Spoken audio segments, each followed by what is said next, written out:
Hi everyone, Nancy here with What Have I Been Reading? In light of the current events that we are faced with in our world today, I recently read several books that I found to be both enlightening and educational. I'm going to give an opinion-free summary of the 4 books that are about racism and how we should move forward. First, I read How to Be an Anti-Racist by Ibram Kendi. He is the author of Stamped from the Beginning, so he has been writing and talking about racism in America for quite a while. This book was a little more difficult to read quickly as there are a lot of facts presented. Kendi's idea of an anti-racist is to treat everyone as equals, no matter their color, gender, or sexual orientation. So no pre-thoughts about stereotypes. No stereotypes whatsoever. And we start with teaching our children how to do that. That being said, it was not all a textbook.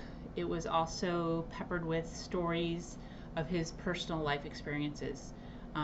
Good book. I highly recommend it. I know that some in the corporate world are going to be requiring this for their employees to read, just as education. And I think everybody should read it for that reason. The second book I read was The Grace of Silence, and it's a memoir by Michelle Norris. Michelle is a host on NPR. She set out to write a book about racism in general, but uncovered her own family history. This is the book, if you can see it. She uncovered her own family history rooted in racism in the South. It was a troubling account of what her parents had encountered, but left you feeling, wow, look how far Michelle has come. Her family has overcome a lot. The title alludes to the fact that, oh, that's even better to see. Okay, the title alludes to the fact that her parents' generation and previous generations just didn't and don't dwell on the negative, but keep moving forward. And I think that's an important lesson for, and Michelle thought so too, for everyone to learn, that you continue moving forward.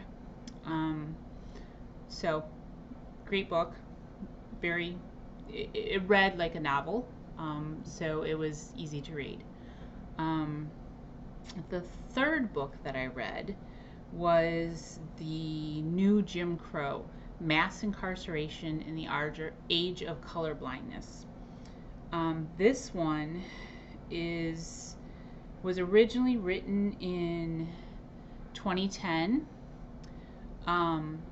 This new version, however, has an updated foreword or preface by the author that ties into our current times, because this in 2010 was written when Obama was running and took office, which was exciting time for people of color to have someone in the top office. But even at that level, you're learning that there's still a great deal of work to be done, as it's a delicate balance to try to level the scales of racism. And this, I learned a lot in this book. There was a lot of history that was parted out in this, and so it was good to read, and I found it enlightening. So I do recommend this one also.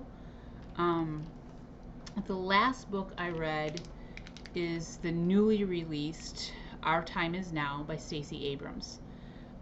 Ms. Abrams has been in the news lately. She is on the short list with the Democratic Party as a VP nomination. Um, Abrams ran for governor of, I believe it was Georgia recently. She lost the seat, but in her thinking, she did not lose the seat.